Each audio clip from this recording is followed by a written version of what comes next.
Okay, hey, I am getting ready to be live on Fussbook Live, by the way. You know, I renamed Facebook Fussbook. So I'm on here early. Hey, here's my first viewer. Identify yourself. What's happening and welcome. You know I'm waiting for Facebook to build the audience. So, oh, they're gone. That was quick. That happens. Yeah. So, yeah, get settled in. We'll be starting in, oh, I can't do it. Got rid of different glasses. In 3 minutes. Okay. I'll do that. Hey, welcome back and see you again. Must be having connection issues. That happens. But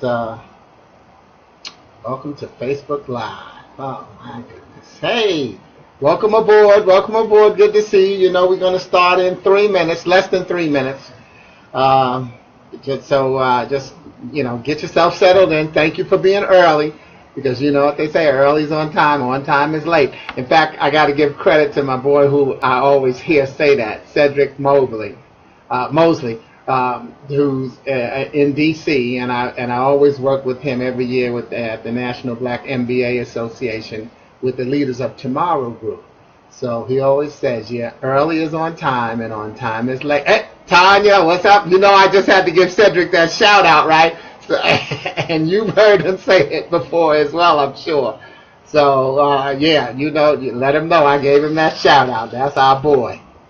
Oh, man, it is a good day. You know, anybody that's tuning in from my former homes in Chicago and New York, maybe it's cold there. Hey, what's up, Shannon? Yeah, it ain't cold here. What's up, Richard? It is not cold. What's up? Oh, wow. I call her my sister, my sister niece, Vilori Bakes. I call her my sister niece because all of my nieces are kind of, you know, like in different categories in my life. And this niece of mine is like a sister to me. She's just like a little sister. I love her to death. What's up, Jamel? We packing in the house, y'all. We got just over a minute to go before we get started. So, but thank y'all all for coming on early because you know what I say. I'm going to start on time. One of the things that you have to do, whether it's in the speaking, well, especially in the speaking profession, I always like to give speaking tips. And I usually do pretty much say the same one at the beginning, but I think it's an important one, and that is, and you can treat it the same way you treat a party. Don't penalize the people who are on time. Oh, well, we want to wait for a few more people to get here. No. When they get there, the message will go from where they step in. You know, sometimes people don't need a certain part of the message. So, and even if you're a pastor, Richard, you can use that. You got it, Tanya. You know, is that, you know, you have to start on time, and then you have a reputation for starting on time. See, I've got a reputation for starting on time. And I stick to it. So people will respect and honor and value your time as you do. So someone said, well, Sporty's doing that. I got to get there on time. Versus they say, he always starts 5 minutes late. Blah, blah. No, I'm starting on time. And we got less than a minute now because I got 11:59 on the clock, not on the wall. Bam, here we go. Look, welcome back to Facebook Live and to Glue Wednesday. And I always like to remind people that so many people want to call Wednesday hump day, as if they have to get over the hump, because you want to get to the weekend. Well, first of all, not everybody has a Monday to Friday job. So we want to self-servingly decide that Wednesday is the middle of everybody's week. It's not a hump day. Let's call it a glue day, a day to keep it together. Because we always need to be about keeping it together. And that's one of the things I do like to remind people. The socially accepted title for a profession, for what my profession is, a motivational speaker. But I always like to, let people know, hey, I don't motivate, I inspire. And because the thing is, motivation is internal. And you've got to make sure that you give people the tools to do what they need to do. You're not going to be there. Don't, as a speaker, never take responsibility for everybody in the audience. Never take responsibility for everybody in the audience. Even if you speaking at a career day, A lot of times, we'll go up there and we'll say, oh, if I could just reach one person. And then we go up and try to reach everybody. In the process of trying to reach everyone, you will reach no one. So I've been in my speaking business now 23 years, and for 20 of them, for sure, because I did a reassessment after 3, and my goal every time I speak is to reach one person. My goal is always to reach one person. And P.S., guess what? My one person is me. I always try to reach me, because I don't know who I'm going to reach in that audience. If there's 100 people, if there's 200 people, if there's 10 people, everybody is there for a different reason and a different need, and has a different communication style, different circumstances going on in their lives. So therefore, if I try to switch back and forth and try to communicate, I see Lynette's on, hey, Lynette, Renee is on, and hey, and then Pam, and Mike Powell, who I haven't seen in years. As I try to click and say, oh, well, what do they need to hear? What do they need to hear? I'll always give everybody a partial message, and no one will get fed. And when I say I'm talking about you. Recognize that your message needs to be whole, and it needs to be about your whole life. So that's really what moves us into this topic that we're using today of trust. And I decided to use it again because last week, it just seemed like I actually had even started out by saying we're not going to solve everything in this one setting, in this 35 minutes. But, I found it to be such a rich topic, and so many people had good comments, not just on that feed, but throughout the week. So I decided let's go with trust too, and let's build upon it, because it's a huge topic. So I remember that what I'm going to do a little different this week. I said, how strong is trust? These are the questions. Does it benefit you? Who do you trust? And do you? And so I'm going to break those through. So first I decided, let's start with how strong is trust? See, I think that one of the things about trust is that it tests our faith. Trust really, a lot of times topics, not a lot of times, all the time, topics move in and out, and they connect with one another. So sometimes even when someone says, oh, wow, you're getting off the topic. No, I am actually never off the topic, because how my spirit goes and where the analogies come from based on something that was said or infused into the discussion, that actually makes it still on the topic, because I say trust and you may think faith. You say tomato, I say tomato. You see what I'm saying? So the thing is, try not to get in that habit of saying, oh man, I'm losing track, and he or she's losing track. Recognize that, and it goes back to what I was saying about how you can't reach everybody in the audience. Recognize that when you say something, especially as a speaker, your job is to take people on a trip, on a journey to get where they need to go.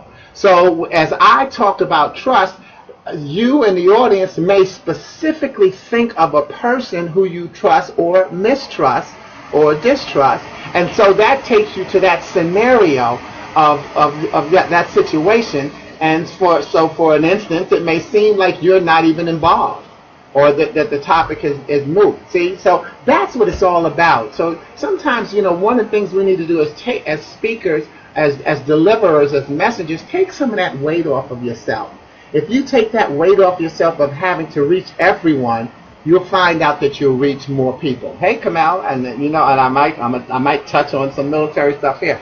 But so one of the things I thought about when I thought about trust and how it really tests our faith, I thought about what do blind people, what do blind people go through? So my two samples of trust on this setting are blind people and children. Blind people and babies or children. Because who shows more trust than those? So what I want to do with you first is read a poem to you from my first book. It's called I Found Out I'm Dying, A Celebration of Life. See, so often it's the subtitles that we need to get caught in. We get caught up in the titles, in the headline. I found out I'm dying. Oh God, is he about to die? No. It's a celebration of life.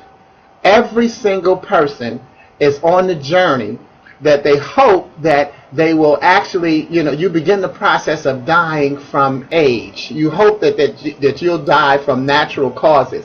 But somewhere along the line, that may not happen. So I just, I believe when I say I found out I'm dying, I recognize that I'm not going to be here forever. So therefore, my subtitle and what I do and what you know that I do, and I know that a lot of you do it, is I'm enjoying and celebrating life now. I am having an absolute ball. So like I said, our two vantage points are going to be from blind people and from babies, so children. So I'll start out with a blind person. And this poem is called An Interview with Stevie Wonder. Well, not the Stevie Wonder, but it was a blind guy who I met at a concert. Okay, it was more like a conversation. That could have been a concert. Anyway, he introduced himself as FW, and we began. He said he grew up around NYC. I said, oh, New York City? He said, no, NYC stands for No You Can't. I said, excuse me? He said, yeah, Mommy, can I have? No, you can't. Daddy, can I go? No, you can't. I said, okay, maybe I grew up around NYC also. He said he went to school at UCLA. I said, oh, in California? He said, no, UCLA, University on the corner of Left Out Avenue. I said, what is this guy talking about? He said, well, have you been involved with everything in your life? Or have you learned a lot of lessons from the times that you've been left out? University on the corner of Left Out Avenue. He said he majored in survival. Lost his family in the supermarket. And his favorite color? You guessed it. It was black. Needless to say, he had a sense of humor. But it was his sense that helped me enjoy the concert. He taught me to touch the drums, taste the horns, smell the bass, hear the melody, and see the crescendo. FW wasn't born blind. As he put it, it was an acquired skill. And as he bid me good night, he said, swallow your pride and get a new cologne. I may not see you around, but I'll be in touch. I said, I hear you, and we both laughed. He handed me a Braille business card. On the other side, it said, all that I've lost becomes my gain.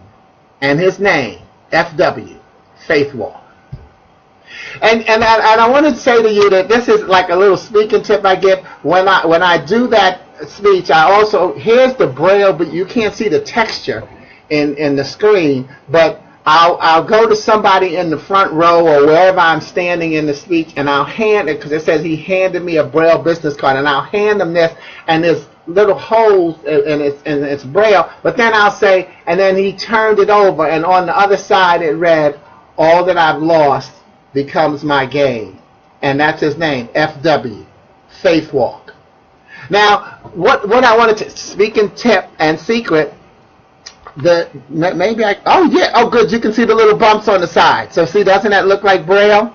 And notice I said look like, because it's not Braille. What I did is I printed these out, then took a scissor and bumped and banged it up and put the little holes in it. So if someone gives you this, and telling you that's a Braille business card, you'd be feeling the bumps and think that you're reading Braille, and then once you turn it over, this is what the Braille says. All that I've lost becomes my gain, and his name, Faith Walk. And see, that's what life is about. You're going to have losses in your life, but if you have that trust and that faith, see how they mix? If you have that trust in who you are and your belief system and that faith, then you'll know that everything that you lose ultimately becomes a gain. Because the thing is, you have to shed weight to move forward. You know, a lot of times when you see it in the movies, when people are trying to get away, they say, okay, let this go. It's weighing us down. We can't run fast enough. Athletes, when they train, why are they trying to trim down? Because they can't carry all that weight so that they can go forward. Everything in life is, most of the things, I switched that because I heard myself saying everything. Most of the things in life are required to be let go. Most of the things in life are required to be let go. So what becomes incumbent upon us is we've got to decide which one of those things as it required that we let go so that we can move forward. Again, sometimes it's a friendship, a relationship, a business situation. I'm going to talk about my being an entrepreneur in a couple of minutes. You know, all of these things, we've got to let something go for us to go forward. And sometimes it's our ego. Sometimes it's our pride. See, let's not always think it's other people or outside circumstances. A lot of what we need to let go is in us. So that's one of the things about, you know, how strong is trust? Well, it's strong enough that a blind person, because a blind person has to be led. And so imagine if, you know, when you take their arm and you say, come this way, you have the option to walk that person into a pole. But they trust that you won't do that. And see, that, and now, meanwhile, give yourself credit, because I'm sure most people have at some time or another seen, whether it was somebody, you know, these days we got better, the sounds at the crossing lights than, you know, the tweets, so that blind people can know that it's safe to cross, or visually impaired, because some people are not totally blind, but, you know, and so they have the walking cane. But we've taken somebody's arm, or sometimes they used to just stand there and wait for somebody to come and take their arm to cross them. That's trust. That's trust. And so I think that's just a wonderful thing. So that's how strong trust is, that a blind person would be willing to trust you. My next example are babies. Babies trust. Boy, do babies trust. And so the poem I want to read to you that talks about how a baby trusts is actually what I call a poem from inside. This poem is coming from the womb. The title of the poem is The Creator. And this is a baby talking to its mother from inside the womb, trusting what she's getting ready to do. The Creator. Welcome to my womb with a view. Forgive me that I don't offer you drink, for I'm not used to company. In fact, how'd you get in here? Oh, that's right. I'm just imagining you as you feel me. I'm just knowing you as you feel me. I'm just kicking you. Do you feel me? And are you ready for me? Are you ready to be a woman? Or are you just going to be my mother? See, I've been practicing. How about you? I know I'm going to gurgle when you pinch my toes and bubble when you poke my belly. Let's face it, I'm going to be spitting all kinds of approval at you. Are you ready to be a woman? Or are you just going to be my mother? See, I've been practicing. How about you? Wow, I can't wait to get out of here and practice swimming up to you as you encourage me, push me, love me. And then I'm going to try to impress you with a step and call you Da. Let's face it, I'm going to be spitting all kinds of approval at you. See, I've been practicing. How about you? Are you ready to be a woman? Or are you just going to be my mother? I can't wait to bring you home A's and ribbons and stray dogs and ripped up shirts and pants and gloves and elbows and knees, and then friends for you to disapprove of.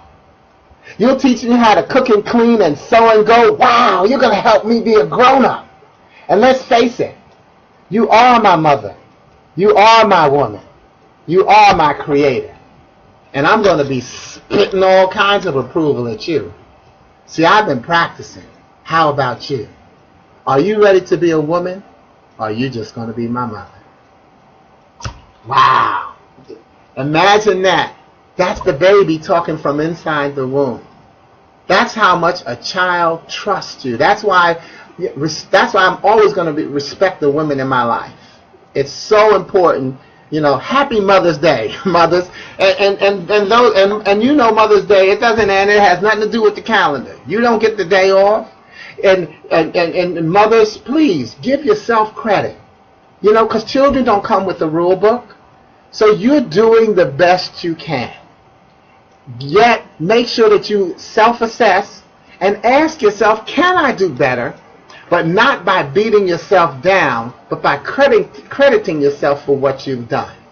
Children do not come with the rule book. Mothers do the best they can, and so do fathers and parents and grands and anybody who's in charge. So it's about uplifting ourselves.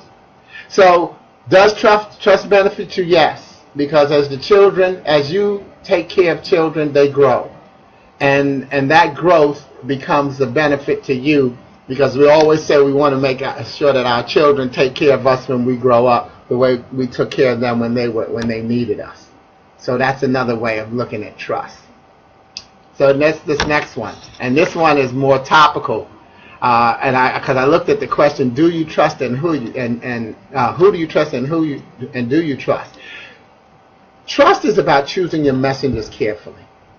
I saw a post on Facebook about a preacher who decided, I don't know if you saw it, he decided to leave the church because he decided that the Bible was a lie. He had been preaching, and I don't have, I can't fact check totally, but I saw him say it, by the way. And the only thing I can't fact check is I can't remember how years he had been in the ministry, but it was at least double digits, so it was at least 10 years. And so he said that he now had decided that the Bible was totally a lie, and that he was moving on from it. Here's my challenge. And the way I equate it to trust. If he had decided that he wanted to question certain parts of the Bible, I think that's natural and normal. All pastors and preachers and religious people, church-going people, and even non-church-going, everyone should do that. They should question the Bible, because you want to question your roadmap of where you're going. But why would he take all those people down with him? Why would he decide that because of something that he learned, that now that the entire Bible, because he said the entire Bible was a lie, and he's now denouncing it? What about the people, and here's where my trust issue comes in, what about the people who had been sitting in the congregation and trusting him to be giving them the word that they need? Have you ever been to church and said, man, they were speaking to me, I needed that word today, that's going to make a difference in my life? And then you go forward doing something based on the message that you got in church that day. And maybe not in church, but maybe just from a person who you consider a wise counsel, and you sat at their footstool. Maybe from me here on Facebook, something that I'm saying to you that you trust is something that you can incorporate into your life and may help you go forward. And so now, after always saying, yeah, you need to do this, and I believe this, and then suddenly I just come out, and he came out with, no, you know what? Everything I said was a lie, because that's what he said. If he said the Bible was a lie, then that means everything that he taught, every time that he stood in the pulpit, he was telling a lie. Now, he believed it at the time. This is the way he wants to look at it. He believed it at the time, but now in retrospect, it's a lie. Well, again, what if I never came back to that church? What if I'm not on Facebook? I'm not in touch with anybody in the congregation. Maybe I was visiting that day, and I got the message that I needed, and I just, maybe moved on to another city and never came back to that church. But I still got that message in me, and I still have that faith and belief in the passion that this pastor gave me from the pulpit. And now in retrospect, he has pulled all that away and said it's a lie. See how he's just hurt that person who believed in him? And that's what you can do. If you're not true to yourself and true to who you are, it hurts. It damages the trust that other people have in you. Choose your messengers carefully. That's what trust is about. Choose your messengers carefully and recognize that you are someone's messenger and someone's listening to you. And so when you decide to do a full reversal on your message, but can you get it to everybody, let them know? I think that the key thing would be to say, you know what, this is what I believe now, but not to just trash everything else that you used to believe. Maybe talk about why you've changed, what's the one thing that you've changed, but still credit some of the stuff that you learned. I think that's only fair. So people trust you. I appreciate you for trusting me with this broadcast or following my page and stuff like that. So I can't suddenly just pop up and do a 360 or 180 actually, because 360 means you turn around and you're still going in the same direction. That's one of those cliches we mess up. Yeah, I did a full 360. No, full 360 means that you just turned around and still kept going the same way. When you change things, you do a 180. Okay, moving right along, or you do a 90 and go to the left or the right. Beyonce, to the left, to the left. Okay, but recognize that Children mock and mirror adults. And so your message will be delivered. Whether they're your maternal children or not, all people are children. You know, some of us are older children, you know, but we're still somebody's child. And you're somebody's messenger. We're all listening to somebody and getting some good advice. Please let it be good advice. Because that's what, you know, that's what's going to help people trust you. Because when I can trust you, guess what? You open up room for me to trust myself. And so that takes me down to my last point is, do you trust yourself? See, one of my favorite acronyms that I've created is called RISK. R-I-S-K. Recognition is success's key. RISK. R-I-S-K. Recognition is success's key. You have to recognize who you are to be successful. And that's taking a chance. Because whenever you decide to be who you are, you know, trust me, there's somebody out there whose job it seems to be to not allow you to be who you are. They'll tell you you're the wrong height, you have the wrong educational background, you're the wrong sex, you're the wrong race, you're the wrong gender. It's, you know, they'll come up with the reason for why you should not be successful. And that's similar to when I decided to become an entrepreneur, and the cliche that we use for entrepreneurs is stepping out on faith. You know, because everybody, oh my God, aren't you scared? That's one of the first things a lot of people want to plant into your spirit when you tell them that you're going to be an entrepreneur or that you're going to take a chance on something. The first thing that most people plan is, aren't you scared? How about, wow, that sounds like a great adventure. How are you going to do it? Because that's really what they want to know. And believe me, I don't think that these people necessarily naysay it. Sometimes it's your closest friends and the people who believe in you that can pull you back. See, when someone says to me, aren't you scared? What did they just really say? I'm scared for you. And they have to be, because I'm not scared. So you have to be scared for me, because I'm not scared. Stepping out on faith and taking that risk to be who you are. Recognition is success is key. I recognize who I am. I'm willing to take the risk on being sporty. That's just the biggest risk that I'll always be willing to take. Are you willing to take a risk on yourself? Take a chance. I think you deserve it. You are the only person that's going to be with you to the day you die. Everyone else is marginal and optional. People will come and go, but you will be with yourself. You will be you and in your corner till the day you die. So be in your corner. Be in your corner, because it's so important. That I did a tweet the other day that said, a lot of times we want to use self-deprecating humor as a way to make other people comfortable so we can go forward. And I don't quote myself well sometimes because I didn't plan on saying this, but it said something about, don't let the self-deprecating humor take over your spirit and become real. Sometimes we're so busy trying to make other people comfortable by saying, oh, well, I really, you know, you're a lot smarter than me. And, you know, and in the process, we keep saying that and we start to believe it. I don't say it. You know, I don't use self-deprecating humor. I will be humble every now and then. I don't even make that a habit, because you know, as long as my faith and profession, not profession, but professing that I'm a child of God. Well, if I'm a child of God, if my Father is number one, and I'm a child of His, and I'm made in the image of Him, what do I need to be humble about? I got it going on. See, I'm ready to push on His greatness. I remember when I started my speaking business, I used to say, well, I want to be the Muhammad Ali of motivational speaking, because I want to be the greatest. And then, you know what I found out? Muhammad Ali was the sporty king of boxing. See, and that's the thing, you know, who is the you of what they're doing? Trust yourself. Trust yourself. Trust is about faith. It's about belief. And you got to really have that faith and belief in yourself. So, again, and some people will think it's arrogant of you, but you know what? One of the things, I'm putting on my glass so I can see our time. Oh, we are doing great on time. One of the things about arrogance is that it's an extreme belief in yourself, and it turns some people off. I remember I had a friend who was a poet, and his name, he had renamed himself Arrogant. And a lot of people, whoa, why would you name yourself? I loved it, you know, because I just thought that was a great name for a poet.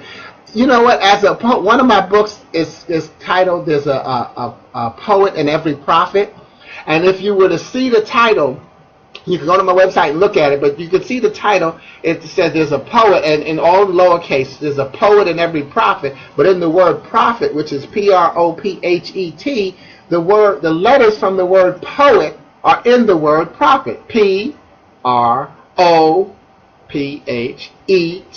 So there's a poet in every prophet. And so when I wrote that one, I was accepting the fact that because when I write my poetry, when people say, well, how'd you come up with that? And I just say, it came from God. It's prophecy. It's my gift. You got a gift, and you need to take credit for that gift. It's a lot of people want you to play down your gift, and I get the whole humility thing. But again, I'm humble to God. I'm not humble to man, and man doesn't really want me to be humble. Man, you want me to say, come on, you can do this, and then show that I'm willing to try too. Not to say, come on, you can do it. I'm like, oh, damn, I hope I didn't get you in trouble because I'm scared as hell. That's not what you're looking for, right? It's about really believing in yourself. So, I'm going to probably let this topic end, or I'll rethink, and maybe if y'all want me to do trust again next week, we can. But, really basic, trust yourself. How strong is trust? It's strong enough that blind people will let you lead them, and it's strong enough that a child will be willing to fall. What do babies do? They reach for you. They trust you. How does it benefit you? Well, you'll feel good. It's a great feeling you get if you've helped someone. If you helped a blind person across the street, visually impaired. If my sister did a great thing as a teen. When she was working at Citibank, she had a deaf coworker. She went to school and learned sign language so that she can do a better job of communicating with her coworker. See, that's what trust is about, and that was there's the benefit. Bam. Sign language, she can say she's bilingual. It's a language. But now, guess what? That might help her in an emergency situation. You see the military, you see, cops, and you see them using they use sign language. They can't say, okay, look, they're over there, start shooting. They're like, all of that is a part of the deal. Start to look at how all of these elements in life really come together, and we can use them. So it benefits you because it's a great feeling. It helps you go forward. And so who do you trust? Choose your messengers carefully and trust yourself. When you trust yourself, there are going to be endless benefits. So I wrote down 5 more words just to add to my word trust. So I got, for trust, I say the T stands for truth. Because you have to be true to yourself. Be true to yourself and make sure that you bring the people in your life who tell you the truth. Because that's going to lead to trust. The R is going to be for respect. Respect. The people you respect tend to be the people who you trust. But again, respect yourself so that you can be trusted. I want it to be always back and forth. The U is going to be for understanding. If we were all understanding, we would all be understanding. If we were all no good, no one would be any good. See? So everybody can't be no good, and everybody can't be understanding, but yes, we can. Take the time to understand that people are going through different things. You're going through a tough situation, so is someone else. So take that time to understand that. If we all could be understanding, we could all be understanding. And that's how you can trust. And the S is for sincere. Sincerity is so important, and it's called. It's also called authenticity in the speaking business. Be sincere. You got a lot of people. S could be for scam. You got a lot of people running scams, and and false, false. What's the word I'm looking for? Support, where they say, "Oh yeah, you can do it," but they're not sincere about it. So, you've got to really be sincere so that people can trust you, and then you trust yourself to be sincere enough, and then you'll start to figure out who's sincere in how they're relating to you. That's where I was trying to come from. How people relate to you. Sincerity is important. And that last T is for time. Once you lose that trust, once you betray someone, it's going to take some time. So if you've, lost trust and faith in someone, Don't feel like you've got to rush to get it back. It's going to take some time, and it may never happen. Remember, one of the things I always say, excuse me, that I forgive and forget, but the penalty still applies. It may be a situation where I'll never trust you again. Never. And as much as I hate to use the extremes of always and never, there's certain situations where I'll just never trust the person again. And that's not me being a bad person. That's me trying to make sure that I take care of myself so that I can be here to take care of the people who I need to be taken care of. I do a self-assessment, and I look back and I recognize that I haven't betrayed anybody to where that I should feel that it's okay for someone to betray me. And anyone who I did betray, P.S. by the way, if they've decided to cut me loose, well, I deserve that. And I can live with that. Can you live with the people who decided to move on without you? There's no need to be mad at them. They just moved on. And so that might have been a good thing for you. So, make sure that you take that time to trust yourself. And I'm just going to quickly go down the list and give shout-outs to all of you. At the Bev Walkers, you're always coming on toward the end. Remember, Beverly, I never say it's late. It's always toward the end. There goes my cousin, Christy Douglas. Check out, she's got a great seminar coming up here in Charlotte. You may not know, but it's called something about learning from the king. But she calls herself the queen, and believe me, she is the queen. She's a great playwright. That's how I met her, by going to one of the her theatrical performances, and she's just a wonderful spirit. My good friend Kamel, we work together with the military. Talk about trust, how you have to be compassionate and dealing with, trusting that what you say from the stage is going to make a difference. And Kamel does a great job of connecting with the audience and helping that happen. Mike Powell, again, wow, long time, but hey, my little brother, good to see you back on the stage. Kim J, and that's now we're going back to Chicago. Good to see her back on the set. Always really, I appreciate how she trusted me in the class that I led with her in, and then we keep in touch. That's another thing. If the R could be for reputation. If people trust you in your reputation, then they keep connected with you. Pam, love her kids. Pam does like a cooking Facebook Live, but I always got a lot of credit from Pam and her husband Ricky. And just really appreciate her and her kids. One of my biggest moments in my life is when her daughter Bianca invited me to her I think it was her middle school graduation, and that was because I volunteered at the Boys and Girls Club. So I was totally honored to be, and see, that's where I'm humble. I was totally honored to be invited to her graduation. Lynette, hey, what's up, Lynn? What's Glue? Oh, okay. Yeah, the Lawrences, they're taking us back. New York again. Renee, that's my sister-in-law there. That's what I call you, but I love you, Renee. Tales of the Subway, Renee. Rich, yep, my good amen pastor brother. I'm glad to see that your church is still growing. Shannon, that's family with me. Always family with me over there. Ruby and Mildred and all of y'all, and my Nikki. Tell my Nikki I said to give her a hug from me. Tanya, we're going to be connecting soon. I know we're here in North Carolina together. Thank you for purchasing my book. Do you have any idea how fine you are? I hope it got there in the mail. Tramel, one of my bookie friends, because we do football pools together. My sister niece, Vilori, on the case. And then my list stopped going down. So if anybody else is on there, I can't see. Oh, 8th grade. Thanks, Pam. But thank all of y'all for trusting me to take this time out, and I look forward to spending it with you again. Even though you can't see it, it says "Why Readers." That's, again, when I talk about kids, today I'm in my mood for kids. I volunteer with the YMCA every summer to help second graders become better readers, because that's where we can lose our kids, is in that 3rd grade. So, find out about all of these things and continue to trust yourself and make a difference in your life. Thanks again for tuning in to Glue, Glue. God's love undoes everything. In other words, whatever the challenge is, God's love will put it together. He will glue it back together for you. Just make sure that you trust it. Over and out. Ciao. Hey, Karen. Good. Yeah, that's right. I skipped you on the shout out, and because I even sent you the reminder. I love you. Be good. Ciao.